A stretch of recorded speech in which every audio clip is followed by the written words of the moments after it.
How do you find X inequalities? That's what we're going to talk about today.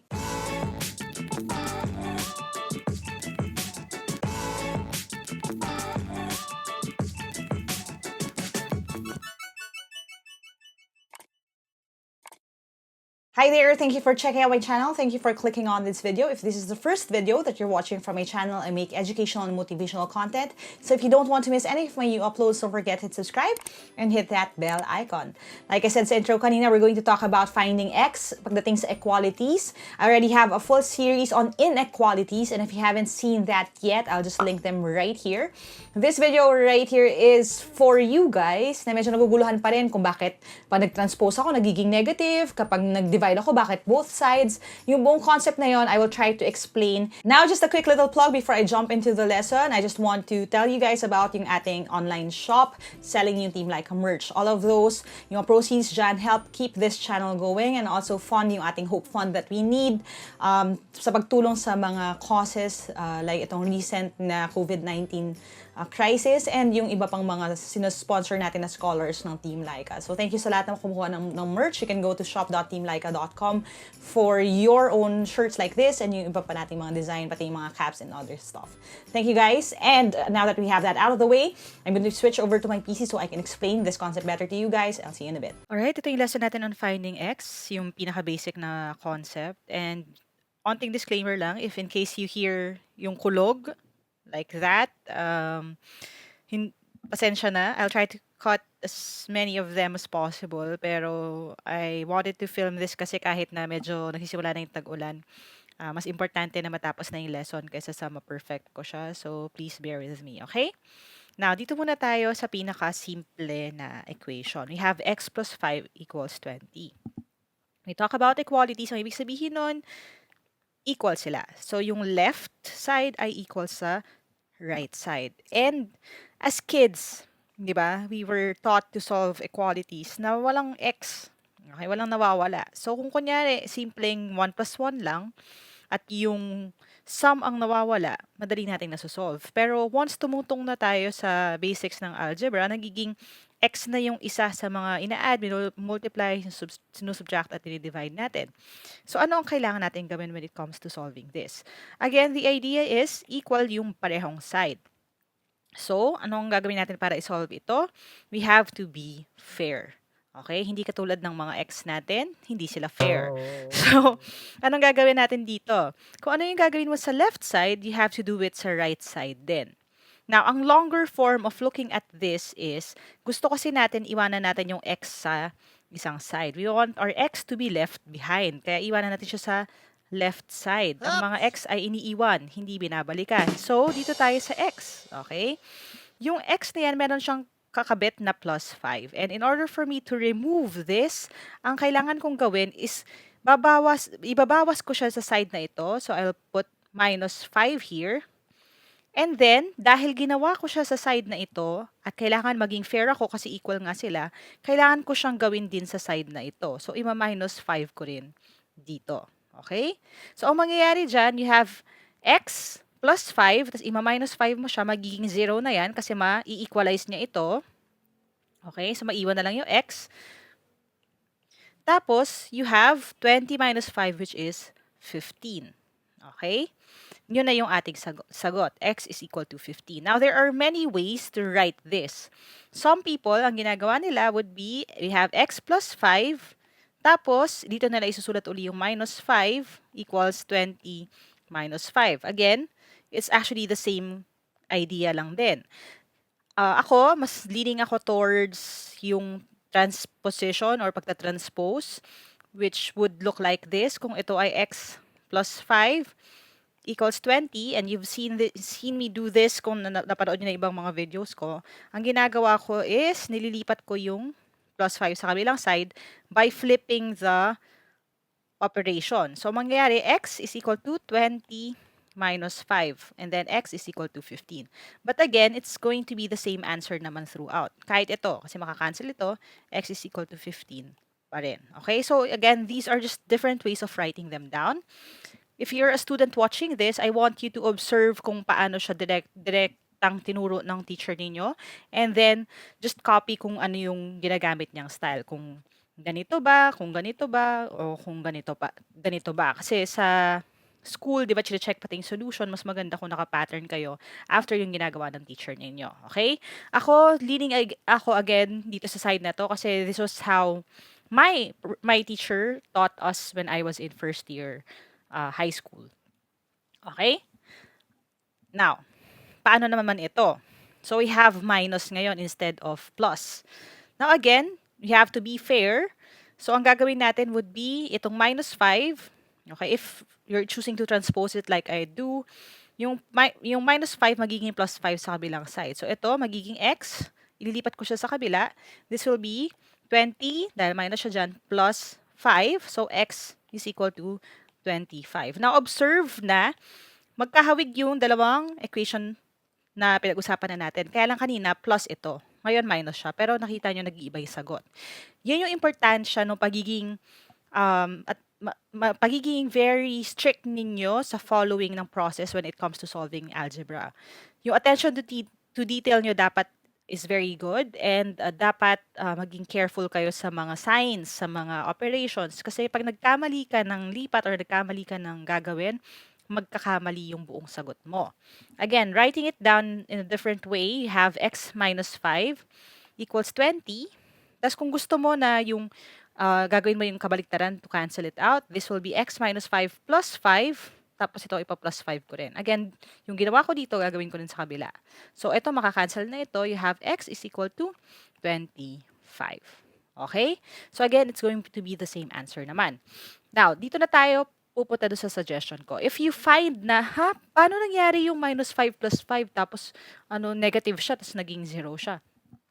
Kung hindi pa kayo solid masyado sa inyong integers, this would be a good time for you to revisit them. Natapos ko naman na yung series natin on integers, ililink ko na lang din dito sa taas. Balikan nyo yun para pag bumalik kayo dito sa discussion natin on inequalities, medyo mas equipped na kayo. Yun yung danger kasi when it comes to math, lalo na kung pataas na pataas yung level ng math. Kapag hindi ka solid sa fractions, sa integers, sa operations, sa rule ng exponents, nagpa-pile siya on top of each other. So, pagdating mo ng algebra, pagdating mo ng calculus, mas mahihirapan ka. So, again, the reason why I explained all of those more fundamental concepts earlier is para pwede nyo siyang balikan. Kaya kung naguguluhan kayo dito, click na lang doon. Okay? Now, level up na natin. Multiplication na siya. Again, pag sa algebra, yung 5x, kahit nawala na nung pagkakasulat na 5 times x, pareho na lang yan. Pag magkadikit sila, ibig sabihin yan, multiplication. Okay? So, you have 5x or 5 times x is equal to 20. Ano nang gagawin ko ngayon? Multiplication na siya. So, again, we have to be fair.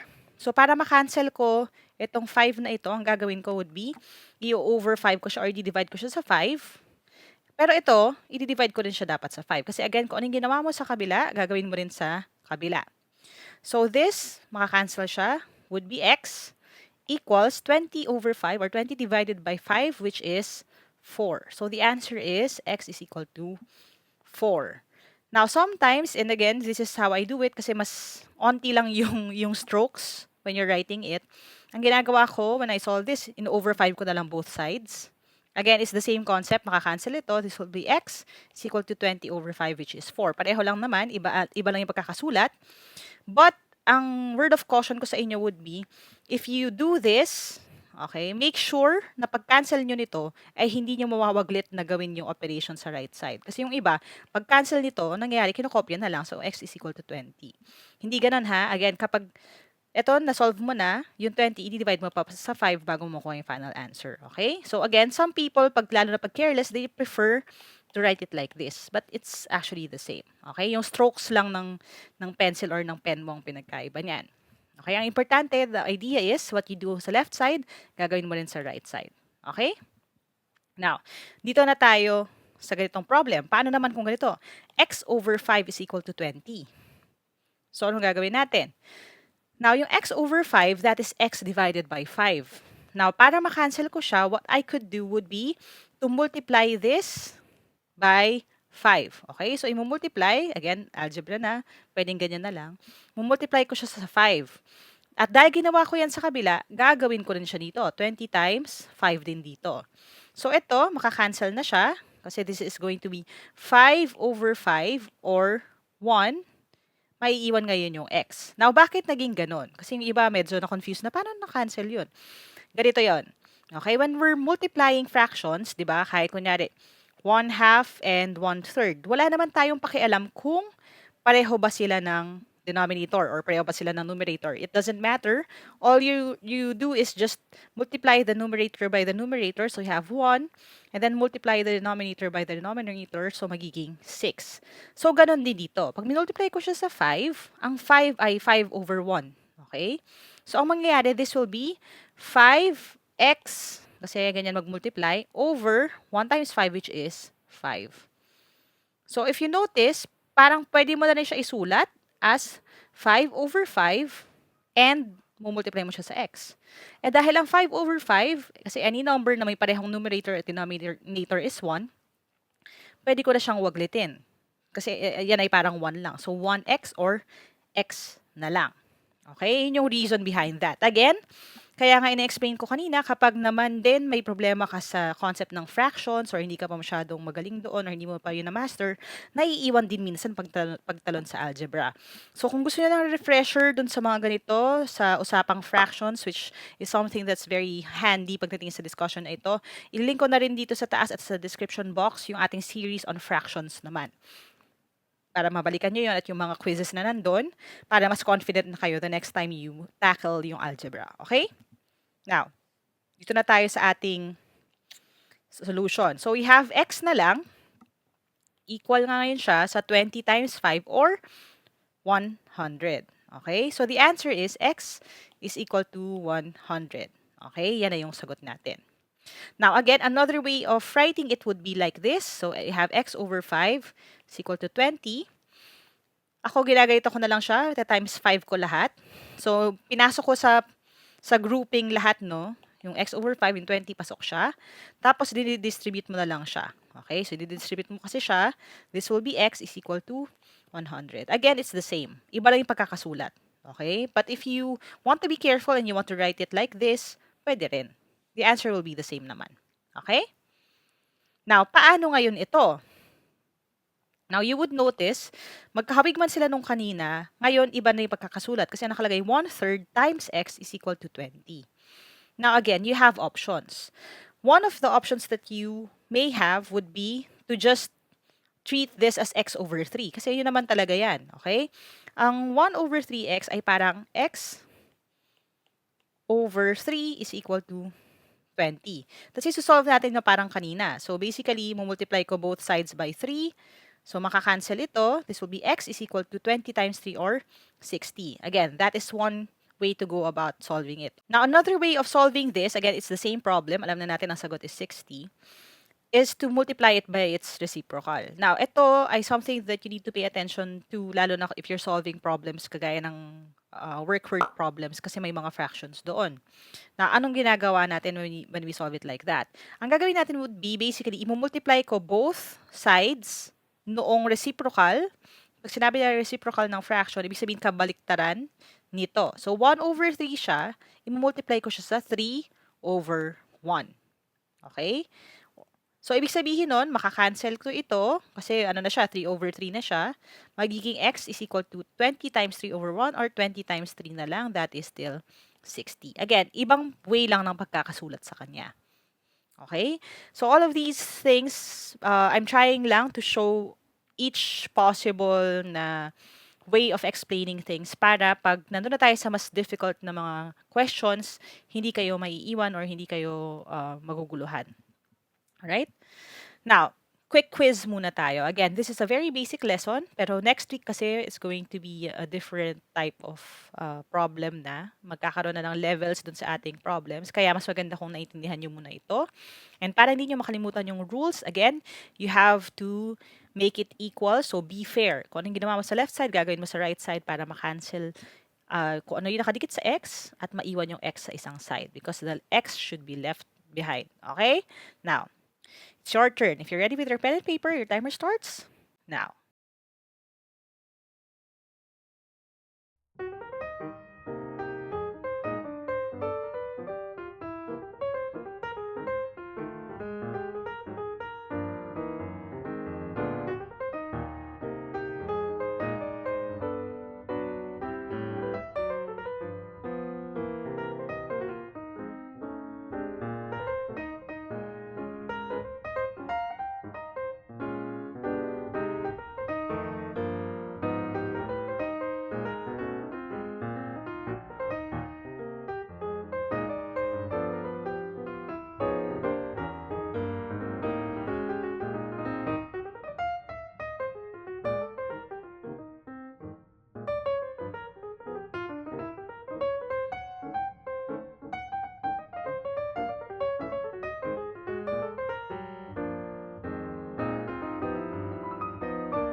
Alright, let's see how you did. Okay, let's start with the first one, no? If you notice, all of them magkakahawig.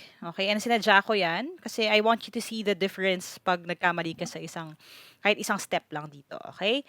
So, lahat sila, ang mga involved na numbers are 4 and 16. Okay, let's start with the first one. Sabi, x plus 4 equals 16. Again, kung ito ay plus 4, ang gagawin ko lang is, gagawin ko yung kabaliktaran niya. Okay, this is one way to do this. Magma-minus 4 ako ngayon. At dahil nag-minus 4 ako dyan, magma-minus 4 din ako dito. Dahil may minus 4 dyan, na dinagdag ko dito, ito ay makakancel. Okay, so maiwan yung x. X is equal to 16 minus 4 or 12. So the answer is 12. Again, another way to do this will be kung x plus 4 equals 16, ililipat ko lang siya sa kabilang side. This will be x is equal to 16 minus 4 or x is equal to 12. Again, that's another way to solve that. Pareho lang din naman yung sagot. Pareho lang namang 12. Okay? Next, we have x minus 4 equals 16. Again, what you could do would be to add na lang. So, mag-add ako ng 4 dyan, mag-add ako ng 4 dyan. At dahil positive yung dinagdag ko, makakancel na ngayon ito kasi magiging 0 siya. So, now you have x na lang is equal to 16 plus 4 or 20. Okay? So, again, you can write it like that. Or, kung gusto niyo again, this is my preferred way lang, ako personally, ililipat ko lang siya sa kabilang side. So, we have x is equal to 16 plus 4. X is equal to 20. Okay? So, the answer is still the same. Mas gusto ko lang yung movement ng pag-iwan dun sa x, no? Humuhugot na naman tayo. Okay? No, that's just a joke. Pero, this is just how I solve it. Okay? So, the answer is 20. Dito na tayo. We have negative 4x is equal to 16. Now, hindi ito mistake. That is indeed negative 4. And if you notice, kaya medyo mas challenging siya, hindi ko siya pinakita kanina. But the rules are the same. Kung negative 4 ang minumultiply dito, again, ang gagawin ko lang would be to do the same thing that we did before, which is to divide both sides by kung ano yung nakadikit sa x, which is negative 4. So, di-divide ko lang din siya sa negative 4. Now, dahil negative 4 nasa taas, negative 4 sa baba, pwede ko na siyang i-cancel. So, you have x is equal to 16 divided by negative 4. Now, ang rule natin sa integers, and again, mas maganda kung na-master nyo na yan, bago kayo mag-move up sa algebra, is kapag kayo ay nagdi-divide, tapos magkaiba sila ng sign, kasi ang 16 ay positive, sabi natin, di ba, kapag walang nakalagay na negative, it's positive. Parang silence means yes, di ba? Kapag hindi siya nag-negative, ibig sabihin positive na siya automatic. So, dahil magkaiba sila ng sign, magiging negative yung sagot. So, this will be negative, tapos 16 divided by 4 is 4. So, the answer is negative 4. Hindi 4. Okay? Kung ang sagot niyo dito ay 4, revisit your rules when it comes to your integers. Okay? Now, again, another way of doing that would be kung ang nakasulat dito ay negative 4, x is equal to 16. Gagawin ko lang, i-divide ko na ganyan, negative 4. Same lang din naman. Okay? The answer is still x is equal to negative 4. Iba lang yung pagkakasulat. Alright? Now, dito na tayo sa next. We have a fraction again. So, we have 1 over 4. Again, you can just convert this into x over 4 or yung ginawa natin kanina, which is we just took yung kanyang reciprocal or kabaliktaran niya. So, this will be 4 over 1. Okay? Makakancel ngayon ito. X is equal to 16. Tapos, times 4. Okay? Kasi, times 4 over 1. So, we have 40 plus 6, 12, 18, 24, 64. Okay? So, kung medyo nagulan kayo doon sa sinabi kong yon, ang ginawa ko lang doon is yung technique natin sa multiplication, pag 2 digits. Ang ginawa ko muna, 10 times 4 muna, which gave me 40. Tapos, 6 times 4. 6, 12, 18, 24. Yan. Tapos, in-add ko na lang siya. 40 plus 24 is 64. Again, you can do it kung mental, lalo na nagsasolve kayo ng mentally kasi walang calculator allowed. Or, kung gusto nyo, pwede nyo naman din isulat siya 16 times 4. Diba? If you solve it like this, 24, pareho naman din yung sagot. Okay? Again, preferred ko lang ito, lalo na kung nagmamadali sa exam. So, the answer here is 64. Alright? So, again, 12, 20, negative 4, and 64. I hope you got all of these correctly. If you didn't, that's okay. I'll be posting more questions on my Instagram accounts. We have at Team Lyqa and at Lyqa Maravilla. naman on Instagram and on TikTok din at Team Lyqa for the math and English lessons. Tapos yung at Lyqa Marivilla for the motivational videos and advice. Okay, see you guys online. Alright, I hope you learned something today. If you did, click thumbs up. Make sure that you share this video with your friends lalo na kung mag-exam din sila. That way, mas marami tayong matutulungan. And as always, if you want to reach out to me directly, get the reviewers that I made, or join the online or live review events, you can go to www.facebook.com/teamlyqa for more information. And subscribe na if you haven't yet. Hit that bell. Marami pa tayong lessons na paparating. At sana maka-catch up kayo para wala kayong ma-miss. So make sure that you select all notifications and turn your notifications for your device. Thanks guys, and sa team na to, as we always say, never stop learning. Aja, kaya niyan. I'll see you in my next video, and bye for now.